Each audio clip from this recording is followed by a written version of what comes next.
যুক্ত হচ্ছে সাজেকের রুলিপাড়া অংশ থেকে। আমি নুরুস্তাফা মানিক।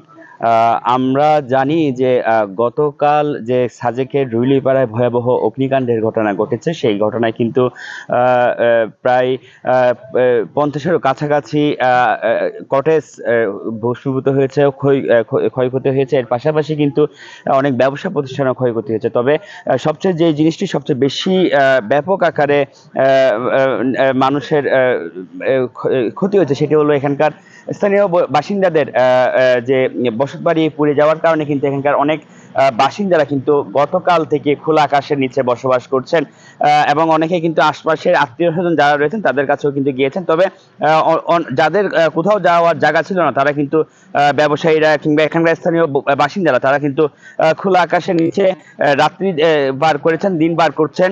এবং তারা এখানকার যারা স্থানীয় জনপ্রতিনিধিরা রয়েছেন কিংবা এখানকার বাসিন্দারা রয়েছেন তারা অনেকে বলছেন এখানে কিন্তু যেহেতু অনেকের সব পুরো সম্বল পুড়ে গিয়েছে, সেখানে কিন্তু এখানে নতুন করে একটি সংকট দেখা দিয়েছে, সেটি হলো বিশুদ্ধ পানি এবং খাবারের সংকটটা কিন্তু চরম আকারে দেখা দিয়েছে বলে এখানকার জনপ্রতিনিধিরা কিংবা বাসিন্দারা আমাদেরকে বলছেন। এবং এর পাশাপাশি আরেকটি বিষয় জানিয়ে রাখতে হয়, সেটি হলো গতকাল থেকে যেহেতু সাজেকের আগুনের পরপরে কিন্তু বিদ্যুৎ লাইন ক্ষতিগ্রস্ত হয়েছে কিংবা বিদ্যুৎ সংযোগ বিচ্ছিন্ন থাকার কারণে কিন্তু এখানে পানির সংকট দেখা দিয়েছে নতুন করে। এর পাশাপাশি কিন্তু নেটওয়ার্ক যেটি সেই ইন্টারনেট সেবাও ব্যাহত হচ্ছে। ইন্টারনেটের সেবা ব্যাহত হওয়ার ফলে কিন্তু অনেক যোগাযোগও কিন্তু বিচ্ছিন্ন হয়ে পড়েছে। তবে স্থানীয় প্রশাসন থেকে জানানো হয়েছে খুব দ্রুত সময়ের মধ্যে কিন্তু এখানকার বিদ্যুৎ এবং এর পরবর্তীতে ইন্টারনেট সংযোগ চালুর জন্য তারা কিন্তু চেষ্টা করে যাচ্ছেন। এবং আরেকটি তথ্য জানিয়ে রাখি, সেটা হলো এই অগ্নিকাণ্ডের ঘটনায় কিন্তু রাঙ্গামাটি জেলা প্রশাসনের পক্ষ থেকে 5 সদস্য বিশিষ্ট একটি তদন্ত কমিটি গঠন করা হয়েছে ঘটনার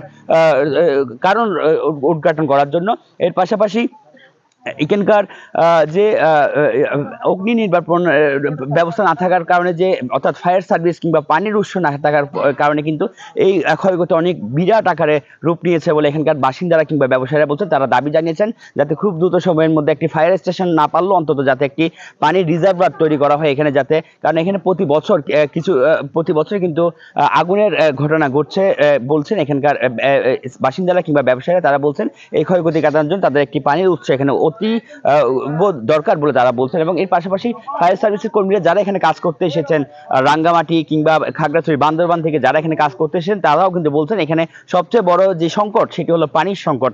প্রায় 24 ঘন্টার কাছাকাছি সময় অতিবাহিত হলো কিন্তু সাজেকের যে আগুন সেটি কিন্তু এখনো পুরোপুরি নিয়ন্ত্রণে অথবা সমাপ্তি করতে পারেনি ফায়ার সার্ভিসের কর্তৃপক্ষ। তারা বলছেন এখানে পানির সংকটের কারণে পুরোপুরি যে বড় আকারের যে আগুন ছিল, মেসিভ যে ফায়ার ছিল, সেটি তারা নিবৃত করতে পারলো কিংবা দমাতে পারলেও কিন্তু তারা কিন্তু পানির সংকটের কারণে তারা কিন্তু এই যে এখানকার যে পরিপূর্ণ অর্থাৎ শতভাগ যে আগুন একদম নির্বাপন করা কিংবা যে এখানে যে টিন বাঁশ যে কাঠ রয়েছে এই ধ্বংসস্তূপের নিচে যে কয়লা আগুন জমা রয়েছে সেখানে যে ডাম্পিং পুরোপুরি সেটি করতে পারেনি বলে তারা ফায়ার সার্ভিসের পক্ষ থেকে জানানো হয়েছে। তারা বলছেন যদি পানির সহযোগিতা পাওয়া যায় অর্থাৎ পানি যদি আসে তাহলে তারা সেটি নিবানোর পর অর্থাৎ শতভাগ নিশ্চিত হওয়ার পর তারা কিন্তু এই যে অভিযান যে অগ্নি নির্বাপন অভিযান সেটি তারা সম্পূর্ণ করবেন, সমাপ্তি করবেন বলে আমাদেরকে জানিয়েছে। তো সব মিলে বলা চলে এই ছিল রাঙ্গামাটির সাজেক থেকে অগ্নি পরবর্তী সময়ের খবরাখবর।